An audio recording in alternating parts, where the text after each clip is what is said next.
ભગવાન નથી કે આપણે ધારીએ એમ જ બધું થાય. અત્યારે બધા એકદમ ટેન્શનમાં આવી જાય. શું કહેવાય ભાઈ? ડિમોટિવેશનમાં આવી જાય. હા, ડિપ્રેશનમાં. શું કામ? અજ્ઞાનતા. એને એમ છે કે I am something but you are nothing. એને ખબર નથી બધાને સમથિંગ છે. જુઓ, હું તમને અહીંયા પ્રેક્ટિકલ નોલેજ આપું. ભાઈ પ્રેક્ટિકલ સમજાવું, નોલેજ નહીં, સમજાવું છું. અને હવે તમને આખી જિંદગી આ ભૂત યાદ આવશે હું જે તમને સમજાવું એ. કે આપણે બહુ જ અજ્ઞાની છીએ, મોટા. હવે આપણે જ્ઞાની વધારે કે અજ્ઞાની? તો તમને બધાને એમ થાય અરે અમે ગ્રેજ્યુએટ, ડબલ ગ્રેજ્યુએટ, અમે બહુ મોટા જ્ઞાની. બસ આ જ મોટું અજ્ઞાન છે. કારણ કે આપણે જ્ઞાની વધારે કે અજ્ઞાની? બહુ મોટા અજ્ઞાની છે. કેટલા? 1% જ્ઞાની ને 99% અજ્ઞાની નહીં. 1,00,000 વસ્તુ ભેગી કરો, 1,00,000, એમાંથી આપણને એકમાં જ જ્ઞાન છે. 99,999 આપણું અજ્ઞાન છે. આટલા મોટા આપણે અજ્ઞાની છીએ. કેમ? જો અત્યારે આપણે જ્ઞાની હોય, આ માઇક બનાવતા આવડે ભાઈ, આ કોટી બનાવતા આવડે, બૂટ બનાવતા આવડે, આ લાઇટ બનાવતા આવડે, એસી બનાવતા આવડે, ખુરશી બનાવતા આવડે. શું આવડે આપણને? શું આવડે?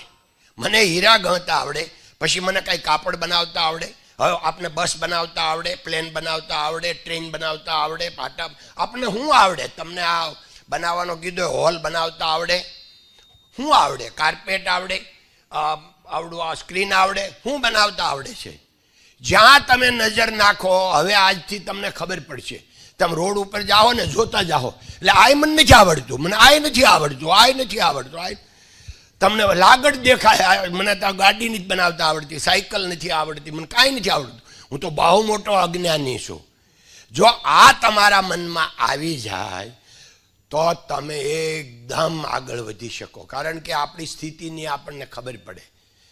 અત્યારે છે ને ભૂત ઘરી ગયું છે કે આઈ એમ સમથિંગ, મને બધું જ આવડે. MBA, મને બધું આવડે.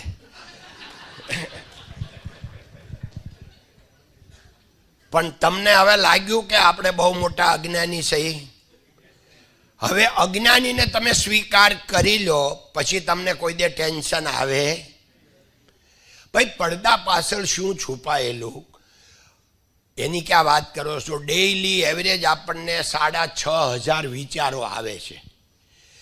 હવે 10 સેકન્ડ પછી કયો વિચાર આવવાનો એ આપણને ખબર નથી. અને આપણે મોટા મોટા બણગા ફૂંકી કે તું મને ઓળખે છે, લે કર કામ. આ અજ્ઞાનતા છે ને, એ આપણી જિંદગીનું, આપણા જીવનને બરબાદ કરવા વાળું આ થિંક છે. એમાંથી બહાર નીકળવાનું છે. એટલે અમારી કંપનીનું એક સેન્ટેન્સ છે, I am nothing but I can do anything. I can, confidence only, I can, but I am nothing. Egoless. જો ભાઈ સમયને ન ઓળખી શકે એ ભગવાનને ઓળખી શકે. એટલે આપણે ઉપસાર કરીએ છીએ કે ભગવાને આપણને જે મિલાપ કરાવ્યો એ એમની કોઈ ઈશ્વરની યોજના. ઈશ્વર એટલે કોણ? અદૃશ્ય શક્તિ. અદૃશ્ય શક્તિ એટલે નેચર, કુદરત. એ અદૃશ્ય શક્તિ આખી દુનિયામાં બધી યોજના કરે છે. યોજનાના ભાગ રૂપે આજે આપણને મિલાવ્યા છે. આ દુનિયામાં કોઈ કે ભગવાનનું કામ હું, તો એનો એક જ ધંધો, બધાને મિલાવે જુદા પાડે, મિલાવે જુદા પાડે, મિલાવે જુદા પાડે. આ ભગવાનનો ધંધો. માનો કે માને ત્યાં દીકરો અવતર્યો તો મા દીકરાનો સંયોગ થયો.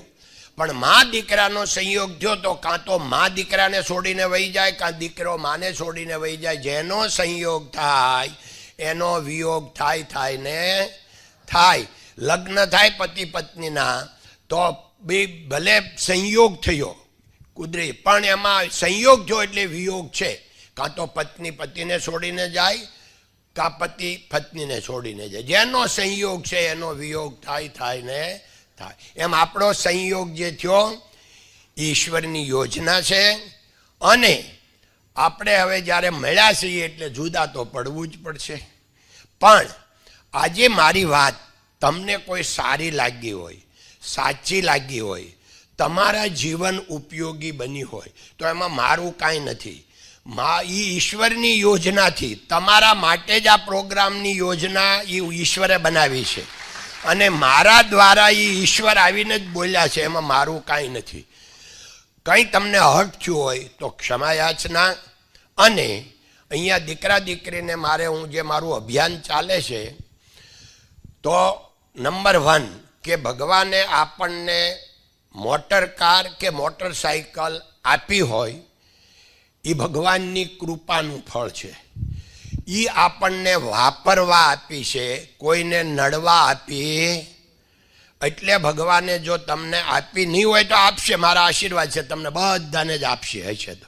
પણ આપી છે એનો અર્થ એવો નથી કે બીજાને નડવાનું. એટલે ક્યાંય પણ પાર્કિંગ કરીએ બે બાજુ જોવાનું, હું કોઈને નડતો નથી ને, કારણ કે હું આ દુનિયામાં કોઈને નડવા માટે આવ્યો નથી કે નડવા માટે આવી નથી.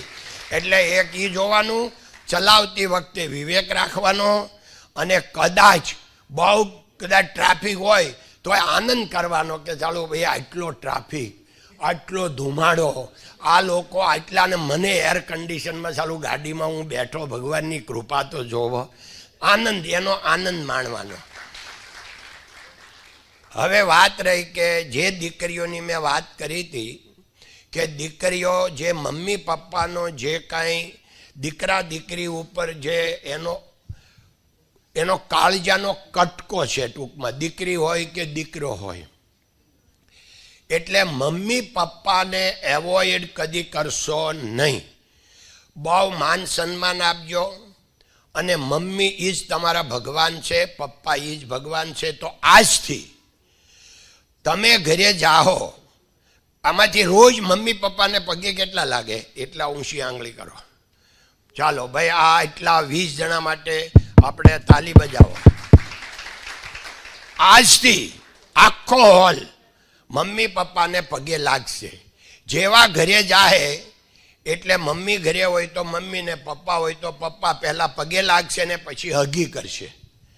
પછી કદાચ મમ્મી એમ બોલે કે આજે મારો છોકરો ગાંડો થઈ ગયો, મારી છોકરી ગાંડી થઈ ગઈ, તો એને કહેજો અમે ગાંડા નથી, જ્યાં ગોવિંદ કાકો ગાંડો આવ્યો હતો, એણે આ કીધું છે.